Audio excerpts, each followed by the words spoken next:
청취자분께서 보내주신 자료들, 정말 흥미롭게 읽었습니다. 이게 그냥 단순한 비만 치료제 얘기가 아니더라고요. 그렇죠. 어쩌면 이건 건강수명이라는 개념 자체를 다시 쓰게 될지도 모를 그런 거대한 흐름, 바로 GLP-1 약물에 대한 기록이었습니다. 오늘 저희가 이 자료들을 가지고 아주 깊이 한번 파고들어 보겠습니다. 맞습니다. 오늘 분석은 이 GLP-1이라는 분자 하나가요. 어떻게 당뇨병 치료에서 시작해서 비만, 심장, 신장질환, 심지어는 중독 문제까지 네네. 그 영역을 넓히면서 현대의학의 판도를 바꾸고 있는지 그 여정을 따라가는 시간이 될 겁니다.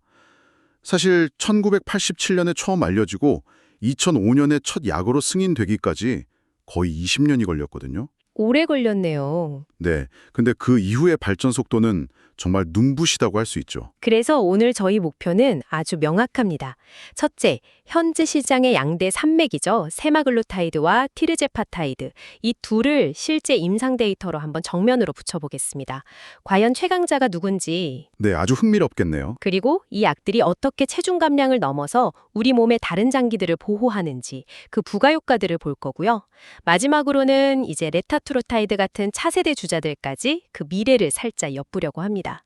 자, 그럼 가장 궁금한 것부터 바로 시작해보죠. 청취자분들도 아마 제일 궁금해하실 텐데 세마글루타이드와 티레제파타이드, 직접 비교하면 체중 감량 효과는 어느 쪽이 더 뛰어난가요? 네. 마침 그 질문에 아주 명확하게 답을 주는 직접 비교 임상 데이터들이 있습니다. 우선 제2형 당뇨병 환자들을 대상으로 한 SURPASS-2라는 연구부터 보시죠. 서페스트요? 네, 40주 동안 진행됐는데 결론부터 말씀드리면 티르제파타이드가 모든 용량에서 세마글루타이드보다 혈당 조절이랑 체중 감량 효과가 더 좋았습니다. 구체적인 숫자가 궁금한데요. 얼마나 차이가 나는 거죠? 체중 감량 수치를 보면 그 차이가 아주 확연한데요. 티르제파타이드 최고 용량을 맞은 그룹은 평균 11.2kg이 빠졌습니다. 11.2kg요? 네, 반면에 세마글루타이드 그룹은 5.7kg 감량이 그쳤어요. 잠깐만요. 거의 2배 차이잖아요.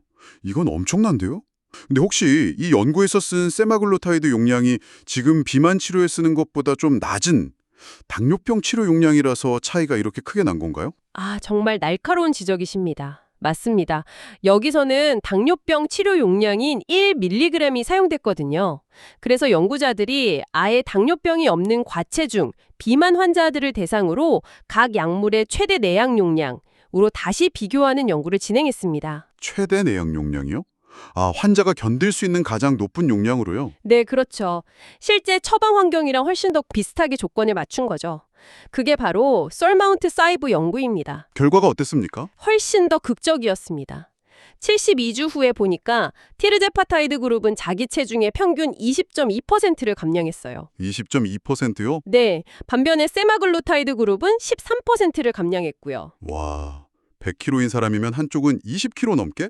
다른 쪽은 14kg 정도 뺐다는 얘기네요. 격차가 상당하네요. 그렇죠. 이건 뭐 논쟁의 여지가 없다고 봐야죠. 20%대 14%라니? 이건 정말 데이터만 보면 티르제파타이드의 명백한 승리처럼 보이는데요. 네, 데이터상으로는 그렇습니다. 여기서 재미있는 게 하나 더 있는데요. 뭔가요? 두 그룹 모두에서 여성이 남성보다 체중 감량 효과가 약 6% 정도 더 크게 나타났다는 겁니다. 정말요? 그 이유는 아직 모르고요. 네. 아직 명확하진 않은데 아마 호르몬 영향 같은 게 있지 않을까 추정하고 있습니다. 알겠습니다. 그럼 정리를 해보면 체중 감량과 혈당 조절 이 두 가지 면에서는 티르제파타이드가 명백히 우위에 있네요. 근데 여기서 의문이 하나 생겨요. 숫자가 이렇게 명확한데 왜 아직도 세마글루타이드가 시장에서 그렇게 막강한 영향력을 가질까요? 단순히 먼저 나왔기 때문만은 아닐 것 같은데요. 정확합니다. 바로 그 지점이 이 GLP-1 약물의 세계가 단순히 체중계 숫자로만 평가될 수 없는 이유를 보여주는 거죠. 티르제파타이드가 효과면에서 앞서는 건 분명한 사실이지만 세마글루타이드는 그동안 훨씬 더 많은 대규모 임상시험을 통해 강력한 무기를 확보했거든요. 강력한 무기요? 네, 바로 심장마비, 뇌졸중, 사망률 같은 환자의 삶에 직접적인 영향을 미치는 결과, 아웃컴을 개선했다는 아주 풍부한 근거입니다. 그러니까 체중이나 혈당 같은 대리 지표 말고요. 그렇죠. 실제 생사와 직결되는 임상적 결과에 대한 데이터가 훨씬 더 많다는 겁니다. 이게 아주 큰 강점이죠. 와, 정말 중요한 포인트네요.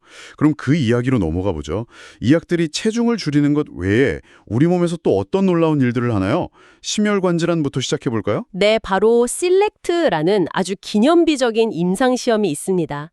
이 연구가 정말 특별한 이유는 당뇨병이 없는 과체중 또는 비만 환자, 그것도 17,000명이 넘는 사람들을 대상으로 한 최초의 대규모 심혈관 연구이기 때문이에요. 아, 이전까지는 당뇨병 환자에게서만 입증이 됐었고요. 맞습니다. 그러니까 혈당 조절 효과를 싹 빼고 순수하게 비만 환자에게서 심혈관 보호 효과가 있는지를 본 거죠.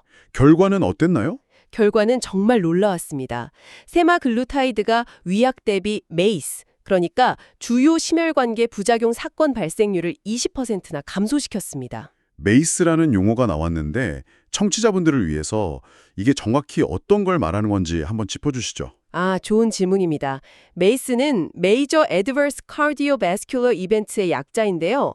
말이 좀 어렵죠. 네, 좀 어렵네요. 쉽게 말해서 심장마비, 뇌졸중, 그리고 심혈관 질환으로 인한 사망, 이 세 가지 가장 치명적인 사건을 묶어서 보는 지표라고 생각하시면 됩니다. 이 위험을 20%나 줄였다는 거군요. 네, 웬만한 전문 심장약에 뒤지지 않는 강력한 효과죠. 심지어 모든 원인에 의한 사망률도 19%나 줄었고요. 정말 대단한데요.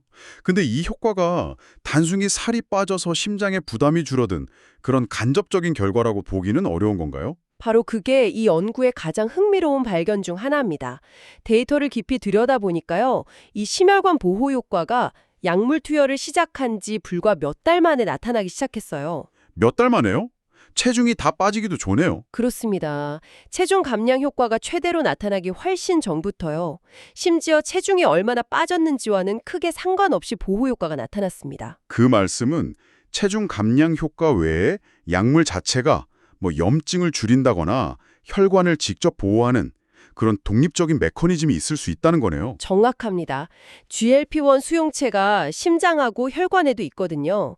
약물이 여기에 직접 작용할 가능성을 아주 강력하게 보여주는 결과죠. 심장에 이어서 당뇨 환자들이 가장 걱정하는 장기가 또 신장, 콩팥이잖아요.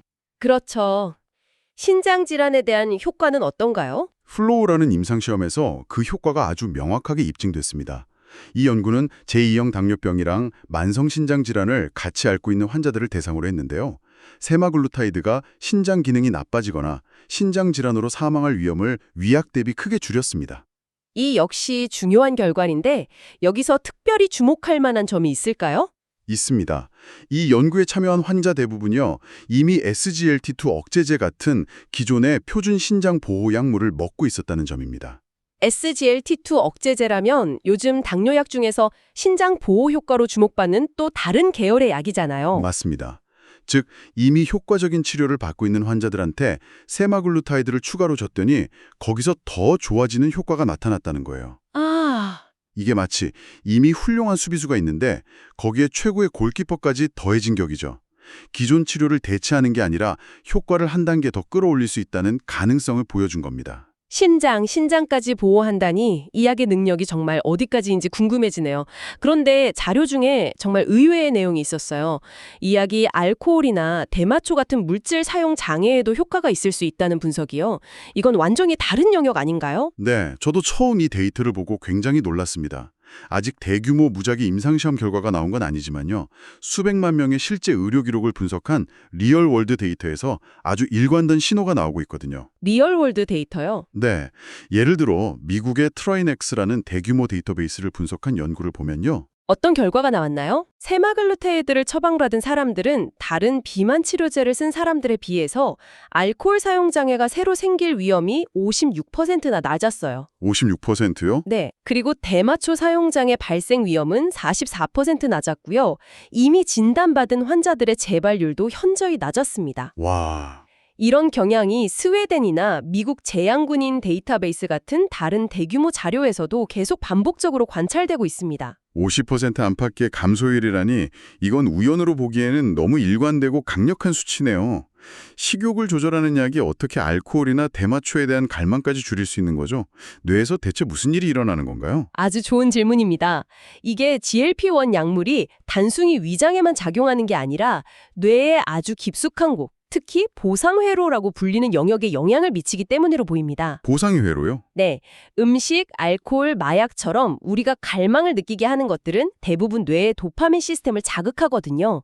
그런데 동물 실험 연구를 보면 GLP-1 약물이 이 도파민 분비를 조절해서 보상의 강도를 좀 낮추는 걸로 나타났습니다. 아, 그러니까 음식에 대한 맛있다는 느낌뿐만 아니라 술이나 약물에 대한 쾌감이나 갈망 자체를 좀 둔하게 만들 수 있다는 거군요. 바로 그겁니다. 정말 패러다임을 바꾸는 이야기죠. 와, 비만 치료제가 중독 치료의 새로운 무기가 될 수도 있다니 지금까지의 성과만으로 정말 대단한데 여기서 멈추지 않을 것 같습니다. 자료들을 보니까 미래 파이프라인에 대한 기대가 큰 것 같아요. 특히 레타투르타이드라는 약물, 이게 인상적이던데요. 네, 앞으로 다가올 미래는 더 강력하고 더 편리하고 그리고 더 질적으로 건강한 방향으로 진화하고 있습니다. 그 선도에 있는 게 바로 레타투르타이드 같은 삼중작용제입니다. 삼중작용제요? 그건 뭔가요? 현재 티르제파타이드가 GLP-1이랑 GIP 두 개의 호르몬 수용체에 작용하는 이중작용제잖아요. 레타투르타이드는 여기에 글루카곤이라는 세 번째 수용체까지 동시에 타겟하는 겁니다. 말 그대로 엔진 3개를 동시에 돌리는 거죠. 와, 엔진이 3개요? 네, 최근에 발표된 이상 임상 결과를 보면 그야말로 충격적입니다. 일부 참가자들은 48주 만에 자기 체중의 25%를 넘어서 최대 35%에 가까운 감량 효과를 보였어요. 35%요? 그 정도면 비만대사 수술 효과랑 맞먹는 수준 아닌가요? 거의 그렇죠. 정말 게임 체인저가 될 수 있는 잠재력을 가졌다고 봅니다. 그런데 이런 강력한 약들도 결국에는 매번 주사를 맞아야 한다는 점이 어떤 분들한테는 큰 장벽일 수 있잖아요. 바로 그 점을 해결하기 위한 노력도 아주 활발하게 이루어지고 있습니다. 주사제가 아니라 하루에 한 번 먹는 알약 형태의 경구용 약물들이죠. 아, 먹는 약이요? 네, 그중 오포글리프론 같은 약물이 대표적인데요. 만약 주사제랑 비슷한 효과를 이렇게 편리한 경구제형으로 만들 수 있다면 GLP-1 약물에 대한 접근성이 정말 폭발적으로 늘어날 수 있겠죠. 편리함도 물론 중요하지만 사실 많은 분들이 진짜 걱정하는 부분이 따로 있죠. 어떤 부분일까요? 체중계 숫자는 줄어드는데 그게 다 지방이 아니라 내 몸에 꼭 필요한 근육이라면 이건 좀 문제가 심각하잖아요. 이런 근손실 문제에 대한 해결책도 있나요? 아주 중요하고 시의적절한 질문입니다. 실제로 GLP-1 약물로 빠르게 체중을 감량하면 줄어든 체중의 20%에서 많게는 40%까지가 근육을 포함한 제지방량이라는 보고가 있거든요. 제지방량이라면 지방을 뺀 우리 몸의 모든 성분, 그러니까 근육, 뼈, 수분 같은 걸 다 포함하는 거죠? 맞습니다. 특히 근육이 빠지면 기초대사량이 떨어져서 요요 현상이 오기 쉽고요. 노년층의 경우에는 근감소증으로 이어져서 전반적인 건강에 나빠질 수 있습니다. 그래서 최근에는 단순히 체중을 줄이는 걸 넘어서 어떻게 줄일 것인가에 대한 고민이 깊어지고 있어요. 어떻게? 네, 그 해답으로 떠오르는 게 바로 근육 보존 병역요법입니다. 근육은 지키면서 지방만 뺀다니 정말 꿈의 다이어트 같은데요. 구체적으로 어떤 원리인가요? 우리 몸에는 근육 생성을 억제하는 일종의 브레이크 역할을 하는 단백질들이 있어요. 미오스타틴이나 액티빈이 대표적인데요. 아, 근육이 너무 커지지 않게 막는 거군요. 그렇죠. 이 브레이크의 기능을 막는 항체 약물을 세마글루타이드나 티르제파타이드 같은 GLP-1 약물이랑 같이 투여하는 겁니다. 즉, 한쪽에서는 GLP-1 약물로 식욕을 억제해서 칼로리 섭취를 줄이고 다른 한쪽에서는 근육 생성의 브레이크를 풀어줘서 근손실을 최소화하는 거죠. 와, 가속 페달과 브레이크를 동시에 조절하는 거군요. 실제 효과는 어느 정도로 나오고 있나요? 초기 임상 결과들을 보면요. 이 병용요법이 GLP-1 단독 사용에 비해서 제지방량 손실을 50% 이상 줄여주는 걸로 나타났습니다. 50% 이상이요. 네, 목표는 단순히 체중계 숫자를 줄이는 게 아니라 체성분 구성을 건강하게 바꾸는 이른바 질 높은 체중 감량을 달성하는 겁니다. 오늘 분석 정말 시간 가는 줄 몰랐네요. 청취자분께서 보내주신 자료를 통해 우리는 GLP-1 약물이 단순한 당뇨, 비만 치료제를 넘어섰다는 걸 확인했습니다. 심혈관과 신장을 보호하고 심지어 중독이라는 뇌 문제에까지 영향을 미치는 거대한 만성질환 관리 플랫폼으로 진화하고 있었네요. 그렇죠. 티르제파타이드는 현존 최강의 효과를, 세마글루타이드는 압도적인 결과 데이터를 가지고 있고요. 그리고 레타트로타이드 같은 미래의 약물들은 지금과는 차원이 다른 효과, 또 근육 보존 요법은 체중 감량의 패러다임 자체를 바꿀 준비를 하고 있습니다. 맞습니다. 이 약들의 힘이 점점 더 강력해지고 그 적용 범위가 넓어지면서 우리는 이제 완전히 새로운 종류의 질문들과 마주하게 될 겁니다. 오늘 이 깊이 있는 분석을 마무리하면서 청취자분께 생각해 볼 만한 질문 하나를 던지고 싶습니다. 어떤 질문이죠? 만약 앞으로 기술이 더 발전해서요, 근육 손실은 거의 없이 지방만 선택적으로 그리고 아주 안전하고 효과적으로 제거하는 게 가능해진다면 어떻게 될까요?